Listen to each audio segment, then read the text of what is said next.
Pero bueno, me voy de luna de miel, regreso y como las 2 o 3 semanas que me toca revisión, me vuelven a detectar algo que no estaba bien. Me hacen una biopsia, yo ya con la sensación de, híjole, otra vez esto no está bien. Y sabes, tienes como un feeling, un sexto sentido en el que sabes que algo está mal. El problema es que después de que dos cosas tan graves están mal, ya te quedas con la mente pensando que todo va a estar mal en la vida y automáticamente piensas en cualquier noticia con el peor outcome, el peor resultado. Y eso tampoco está bien, es algo que tienes que en la mente entrenar.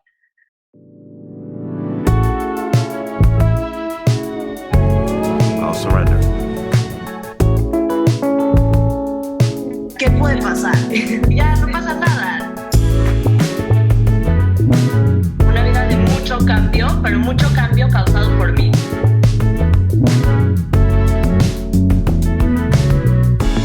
Salud mental, bienestar, salud física, emocional, a través de testimonios. I'll surrender. Surrender es aceptar la realidad.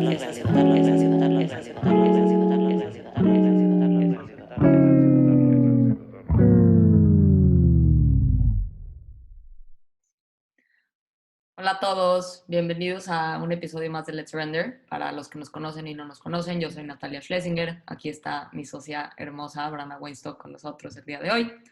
Y Let's Surrender es una plataforma de salud mental, física y emocional en la que hablamos de estos temas a través de testimonios. El día de hoy tenemos una invitada muy especial. Hemos estado preparando esta entrevista por ya pues varios meses, así que estamos muy contentas y muy honradas, Elisa, de tenerte aquí con nosotras el día de hoy.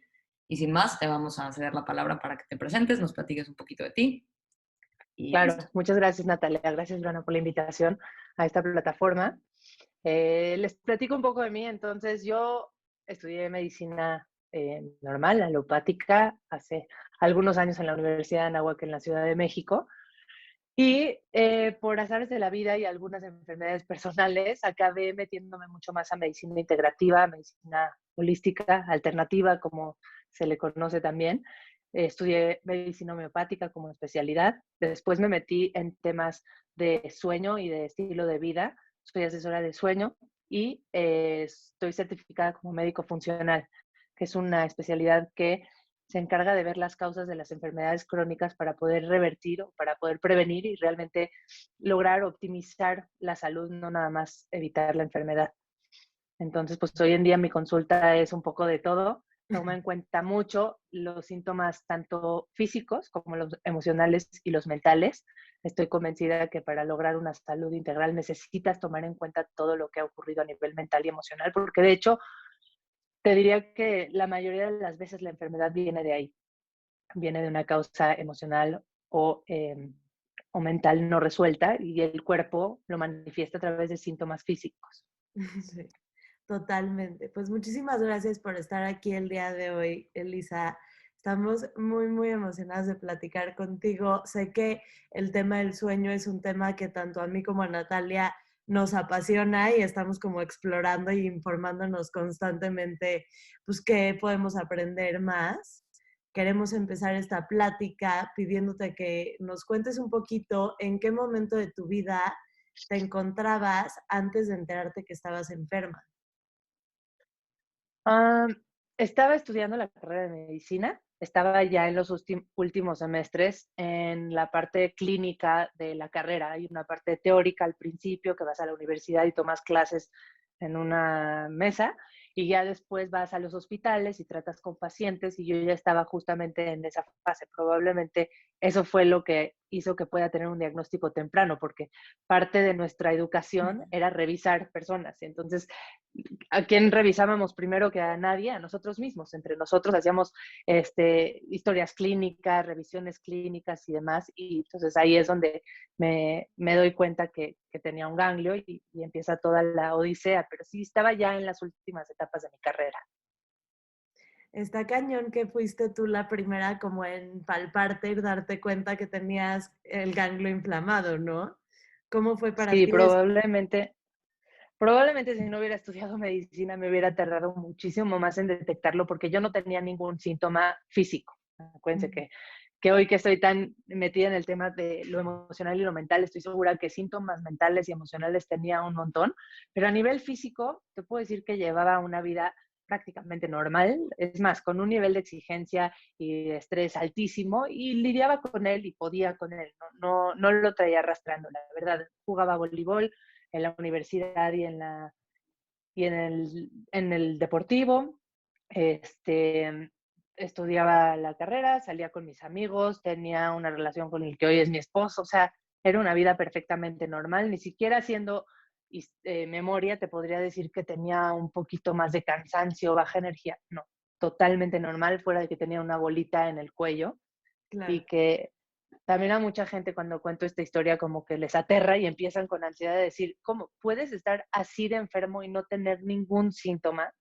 Y pues no, la realidad es que la respuesta sería no, no tenía un síntoma físico, tenía síntomas emocionales o síntomas mentales a los cuales como no tenía la conciencia todavía para atenderlos y para voltearlos a ver, a lo mejor no los reconocía, pero físicamente no tenía tema. Pero, por ejemplo, hoy que lo ves para atrás, ¿no? Ya con toda esta información y todos estos procesos que has pasado, ¿podrías como darnos un ejemplo de algún síntoma mental o emocional que tenías en ese momento?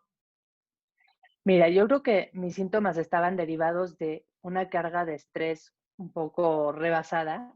Sin duda dormía muy mal, dormía muy poco, no tanto que durmiera mal, pero dormía muy poco, dormía de 1 de la mañana a 6 tal vez, desvelada porque si tenía que entregar la tarea o porque no me podía perder una reunión social a esa edad, tenía 21 años. Mm. Y entonces esto empezó a generar un nivel de estrés en mí que se medía a lo mejor como un poco de ansiedad, el estar todo el tiempo nerviosa porque venía un examen o porque tuviera cualquier cosa, me rebasaba mucho ese nivel de ansiedad y en lugar de poder disfrutar los procesos normales de la etapa universitaria.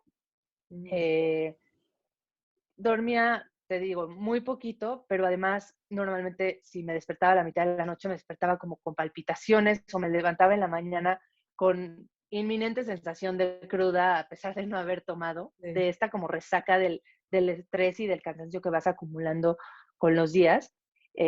Me quedaba dormida en muchas de las clases, me costaba mucho trabajo mantenerme alerta y despierta y a pesar de que la verdad académicamente no tenía ningún problema, estoy segura que pude haber sacado un rendimiento mucho más alto si hubiera descansado bien y mi nivel de estrés hubiera podido manejarse de una mejor manera. No tenía ninguna habilidad o ningún recurso para manejar ese estrés, no meditaba, no respiraba, no tenía pausas en el día, estaba totalmente, ese pilar del estilo de vida estaba completamente descubierto, ¿no? No había ningún momento en el que estuviera haciendo algo por equilibrarlo. Claro, muchísimas gracias por compartir. Y pues ahora sí nos gustaría que nos platicaras un poco cuál fue el diagnóstico que obtuviste, pero más que el diagnóstico, que nos platicaras un poco cómo sobrellevaste tu tratamiento y el resto de tu vida cuando te diste cuenta que estabas enferma, ¿no? Ok, el diagnóstico fue básicamente un linfoma, que es un cáncer del sistema linfático, del sistema que te ayuda a defenderte de infecciones y demás. Es un cáncer que estaba, pues, de alguna manera limitado en etapas tempranas y que tenía un tratamiento, pues, agresivo, pero con buenos resultados. Cuando recibo el diagnóstico, lo primero es entender cómo es posible que de traer un ritmo de vida al 2000% te Sí. frenen en seco con cero anticipación, o sea, ni con una gripa de aviso, ¿sabes? Eso es lo raro, que te frenen en seco de la nada y creo que eso es lo que hace más difícil que integres la enfermedad como un proceso, porque no entiendes la razón. Normalmente cuando una persona lleva mucho tiempo sintiéndose mal y te dan un diagnóstico, pues sientes cierto alivio de decir, bueno, ya entiendo lo que es y entiendo que existe un camino para la curación, pero aquí era al revés, ¿no? Yo me sentía bien, relativamente bien, y un diagnóstico que me iba a traer un malestar, al menos físico, increíble, era poco, para mí era difícil de entenderlo, y más a mi edad, a los 21 años, entender que te van a meter a una quimio, a sentirte de la patada y a frenar tu carrera, tu voleibol, tu ejercicio, tu vida social y demás, sin previo aviso. Entonces sí te cae como balde de agua.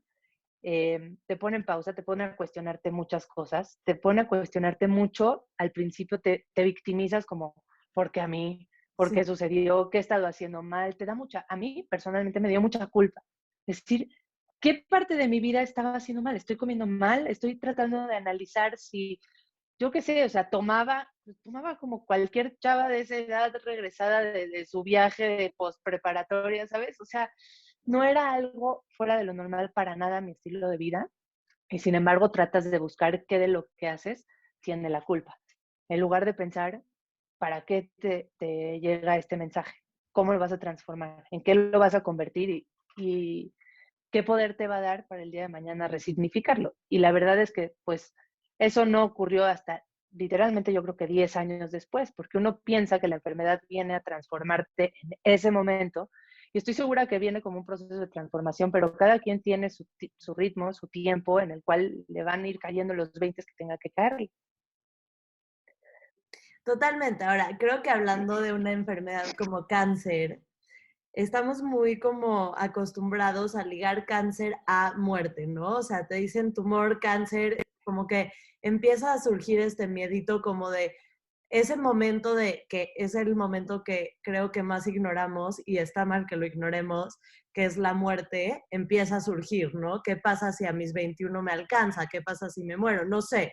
Entonces, queremos preguntarte, este, si puedes recordar en ese momento, sé que es difícil porque fue hace mucho, ¿cuáles eran los pensamientos que predominaban, no? O sea, ¿qué era lo que pasaba contigo en ese momento? Yo creo que mi cerebro en algún punto hizo un mecanismo de supervivencia en el cual la muerte, la verdad, no fue una posibilidad. Ni siquiera lo analicé. A mí me dijeron, tienes 90% de chance de librarla y me clavé con, claro, 90% pues soy yo, ¿no? No hay más. No nada más no consideré la muerte, creo que la alejé completamente de mi panorama como una negación inminente de esto no va a ocurrir, cosa que no estoy presumiendo, más bien creo que fue un error. Y creo Sí. que la vida, con otros tipos de eventos que me fueron ocurriendo, me enfrentó a decir, a ver, la volteas a ver porque la volteas a ver, ahí está, la muerte es parte de la vida Es que y es importantísimo, ¿no? no puedes no verla. Y yo, o sea, al instante lo primero que hice fue negar y decir, no hay manera, esto no me tumba, tengo demasiados planes, que también por el lado positivo, el tener esos planes me sacó adelante, me hizo sobrellevar todo esto poco a poco. Hace cuenta que se cancelaron las posibilidades a largo plazo y lo primero que hacía era decir, a ver, ¿qué tengo que hacer mañana? Y así, mañana tengo que entregar mi tarea de no sé qué, y pensaba en mi tarea de no sé qué, y la quimio llega en 4 o 5 días, bueno, lo pienso en 4 o 5 días, ¿sabes? Mi mente dio automáticamente prioridad a lo que fue jerarquizando, la verdad, muy bien. De alguna manera me ayudó a salir. Yo la primera vez o sea, el primer diagnóstico, no dejé la carrera, no dejé el deporte, no dejé las salidas. Te puedo decir que terminé un ciclo de 6 meses de quimioterapia y a las 3 semanas de mi última quimio me fui a un torneo internacional en Argentina a jugar boli. O sea, ni sé en qué calidad, seguramente mi equipo dirá pésima, pero bueno, pero fui, ¿sabes? Y algo muy importante es que tenía muy claras mis metas ya después a mediano plazo, cuando ya tenía la capacidad de verlo y cuando la vida también me lo puso enfrente, porque mientras estoy en tratamiento, después de la primera quimio, mi novio me da el anillo y me dice, vamos a casarnos. Y yo, o sea, les juro que yo creo que estaba en el peor momento de mi vida. O sea, la quimio, yo creo que el punto en donde más bajo estaba, ese día me dio el anillo. Pero de ahí, mi mente hace cuenta que se programó a decir, a ver, tienes muchos planes que hacer y muchas cosas que hacer, y me entusiasmaba. En su momento era para mí algo súper relevante y emocionante de hacer, y me mantenía súper distraída y de alguna manera saliendo adelante muy bien. Y así fue, ¿no? Acabé la quimio y 6 meses después me casé.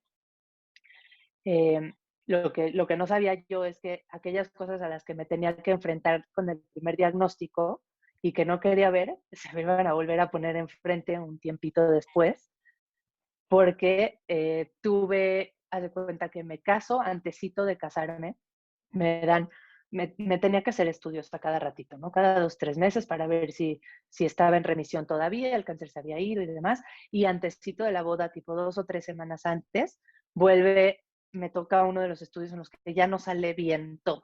Y pues a veces es padre ser estudiante de medicina porque sabes mucho y a veces es pésimo ser estudiante de medicina porque sabes mucho. Esta era una de ellas, porque pues sabías que no era normal que salga eso y yo ya mi mente se iba, híjole, algo no está bien, como que no lo dije mucho, me enojé con el doctor porque tampoco me lo dijo en su momento, pero el no haberme dicho las cosas no están bien hizo que me pueda casar, porque pues imagínate 2 o 3 semanas antes de la boda, tener que cancelar todo y al final pues, supongo que no era tan urgente. Pero me acuerdo que regresé de luna de miel al siguiente semestre a mis clases normales mientras recibía el resultado, porque me tenía que hablar de Houston para darme el resultado de la biopsia y estaba en una cirugía de corazón, la primera vez que veía una cirugía de corazón abierto y ahí recibí la llamada. Obviamente cuando recibes este tipo de resultados nunca se te olvida, yo creo que hasta qué traes puesto, ¿no? Sí, Todos los detalles de la todos los detalles de la circunstancia y los repasas una y otra vez y me vuelven a decir que regresó el cáncer, que yo era ese 10% que yo decía que no iba a ser, pues fue ese 10%.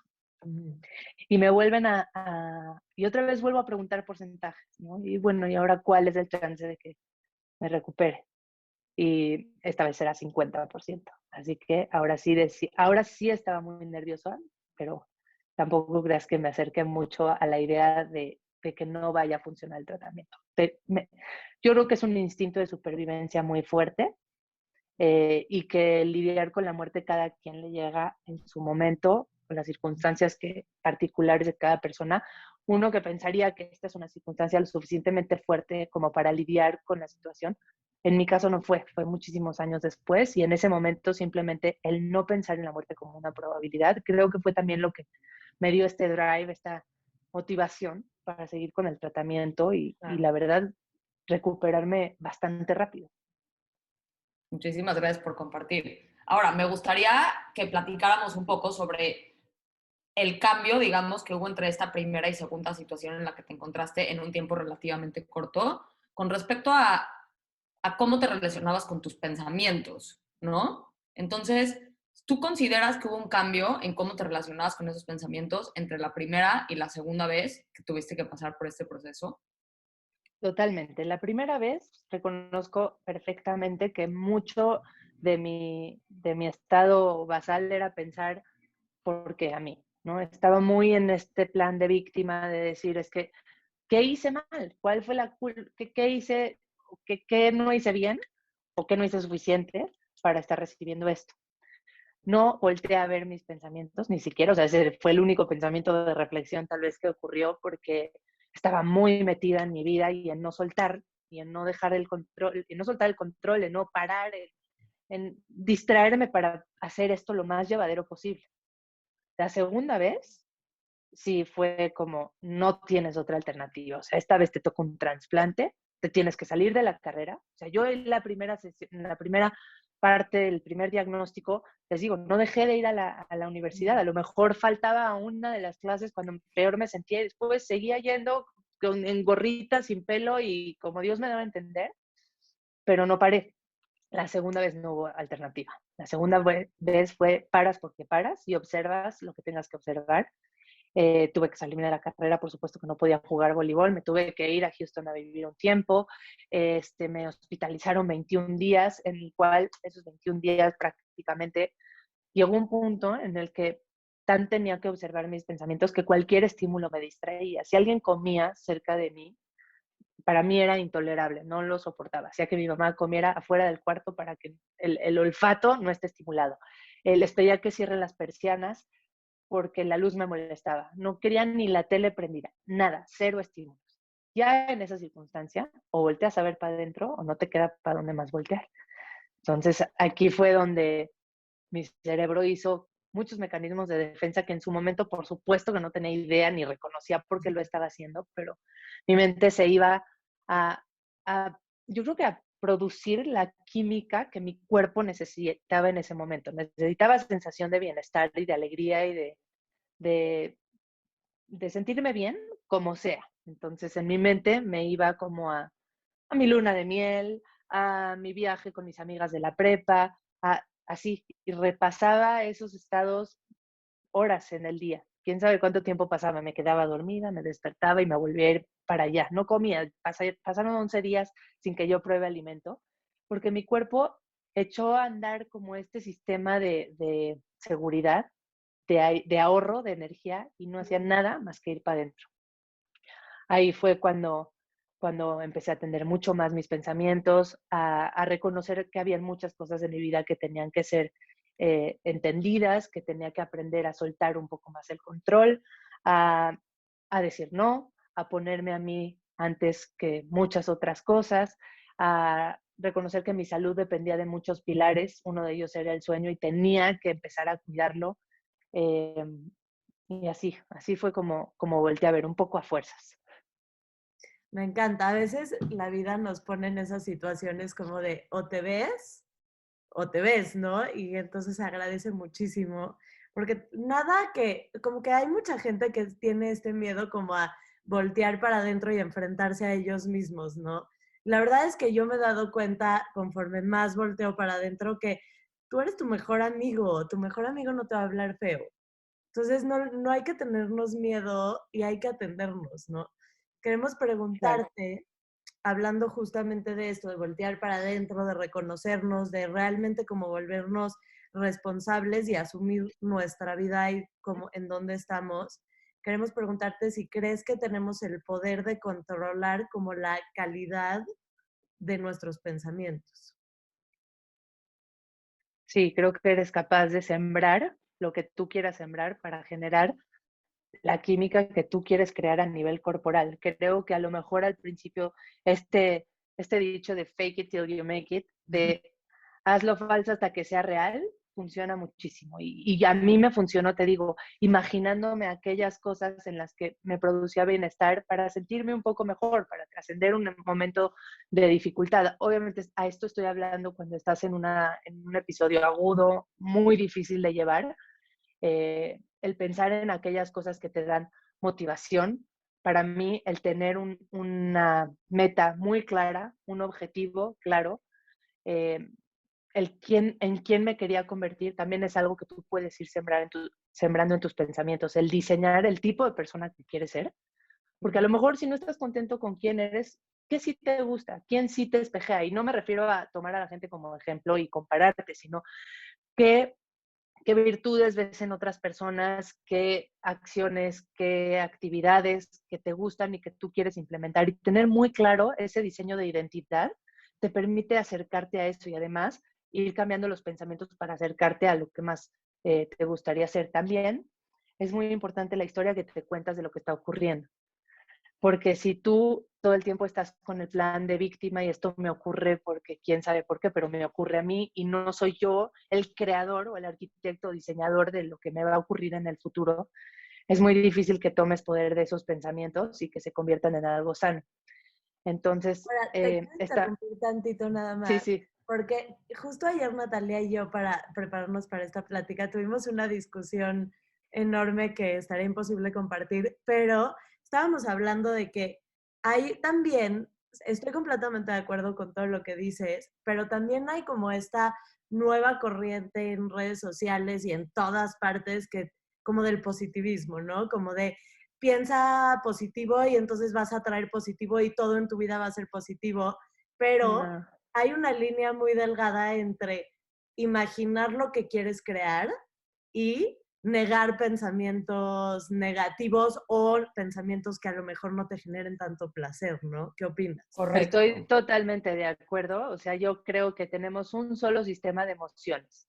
Y si a ese sistema de emociones lo bloqueas porque no quieres sentir la parte negativa, tampoco vas a sentir la positiva cuando llegue.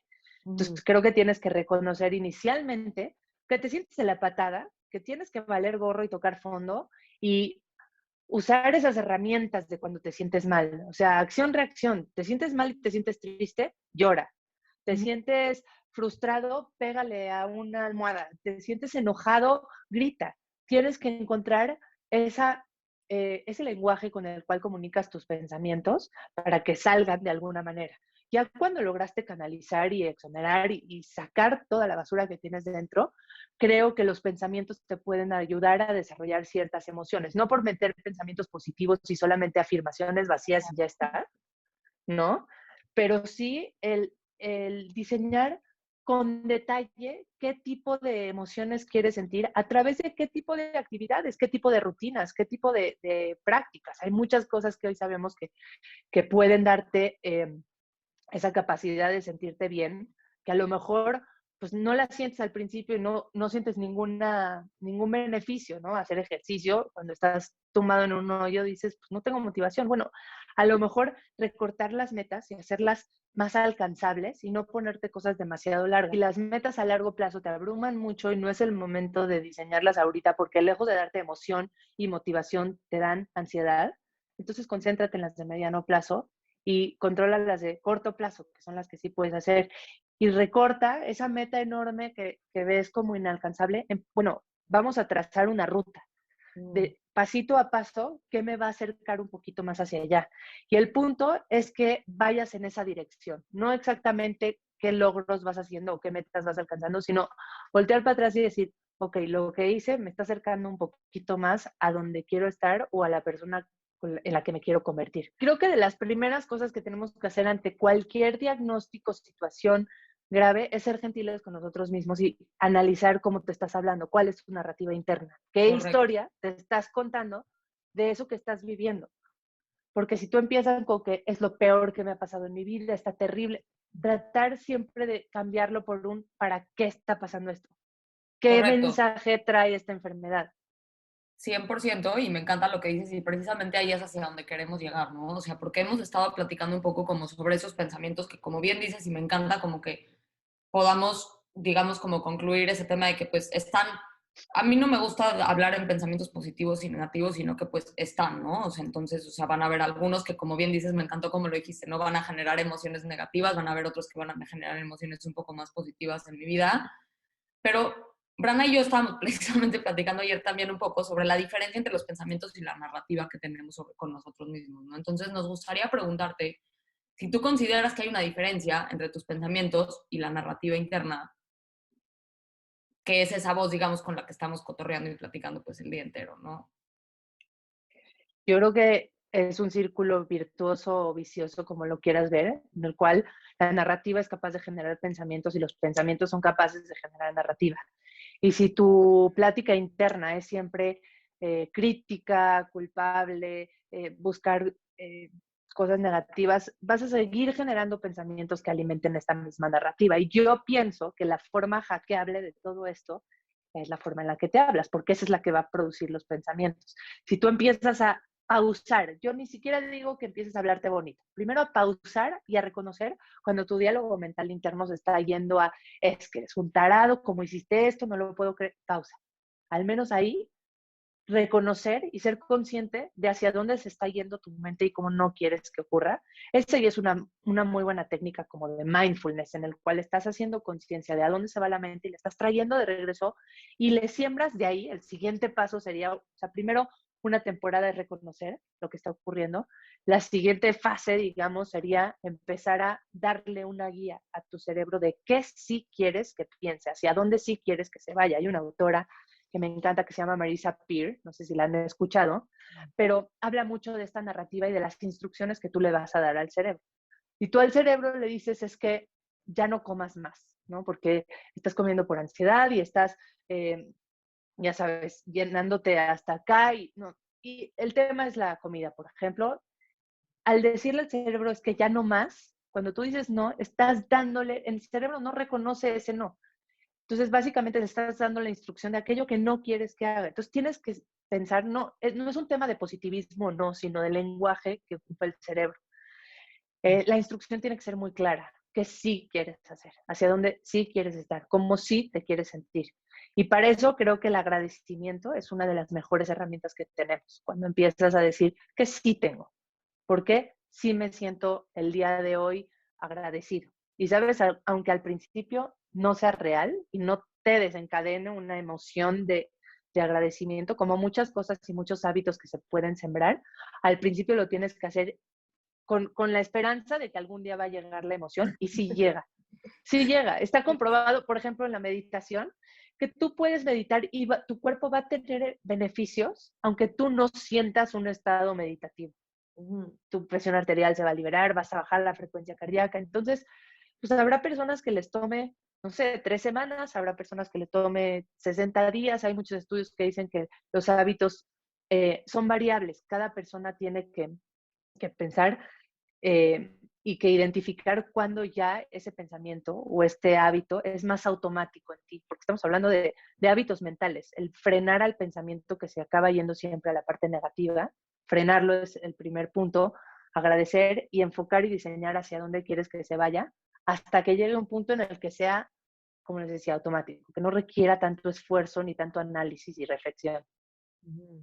Claro, me encanta lo que dices. Ahora, me gustaría preguntarte, estamos hablando de esto como de una forma un poco hipotética, digamos, entonces, ¿cómo ha sido este proceso, digamos, de hackear tu narrativa para ti? ¿Qué frutos ha traído eso en tu vida?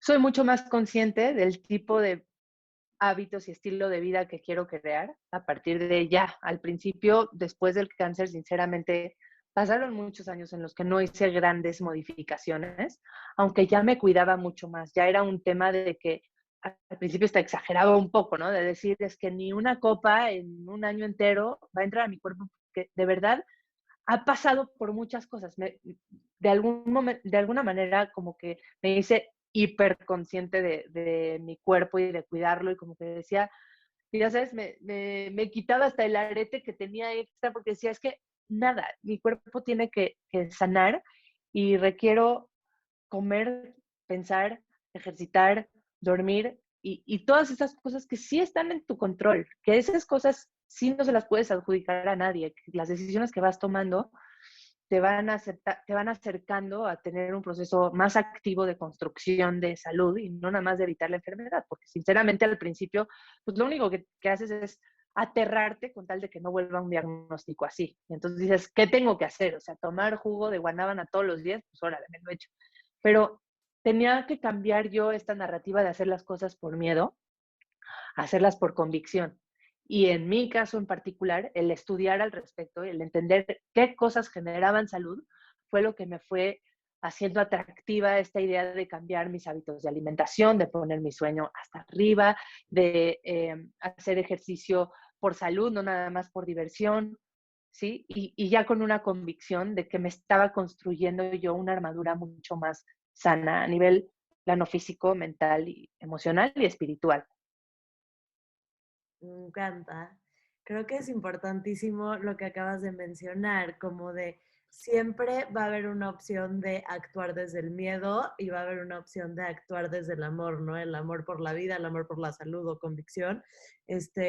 Y es importante también eso, ¿no? La raíz de dónde estamos haciendo las cosas. Estoy de acuerdo. Nada más, Me encanta. creo que es un mensaje importante. Queremos preguntarte, Elisa, para cerrar, ¿qué es salud mental para ti? Yo creo que salud mental para mí es tener el equilibrio y la ecuanimidad para poder tomar decisiones libres, libres de culpa, libres de emociones negativas, para poder tener un, una cognición, una memoria, una atención, una concentración óptima, para poder tener una libertad emocional de tomar decisiones adecuadas. En fin, es un equilibrio entre la cognición, entre la emoción, entre la decisión, entre la fuerza de voluntad y todas estas capacidades que tiene el ser humano realmente eh, con tu propia decisión. Hacer realmente Ah, equilibrando las soluciones que tienes en mente. me encanta. Muchísimas Muchísimas gracias por gracias compartir. por compartir, por estar aquí el día de hoy. Creo que esta es una plática que nos deja con muchísimos mensajes. Uno de ellos es como no desatendernos, ¿no? Ponernos atención, tener la curiosidad de escuchar nuestra narrativa interna, nuestros pensamientos, qué está pasando, qué parte de tu vida necesitas atender y por favor hazlo, no te esperes a estar enfermo para hacerlo. Correcto. Creo que el convivir siempre en una sociedad, en una comunidad, nos puede servir para tener espejos y tenemos que ser muy cuidadosos de qué tipo de personas nos están espejeando y si el espejo me gusta o no. Porque si estás cerca de gente que te está reflejando cosas, aunque sea de ti misma o cosas que no te están gustando, pues tienes que escoger muy bien quiénes van a ser esos espejos. Y idealmente, tú ser el espejo, tú ser tu propio espejo y analizar si hay algo que no te gusta, te incomoda para poder detener y accionar hacia otro, en otra dirección. Muchísimas gracias. Con gusto. Bye.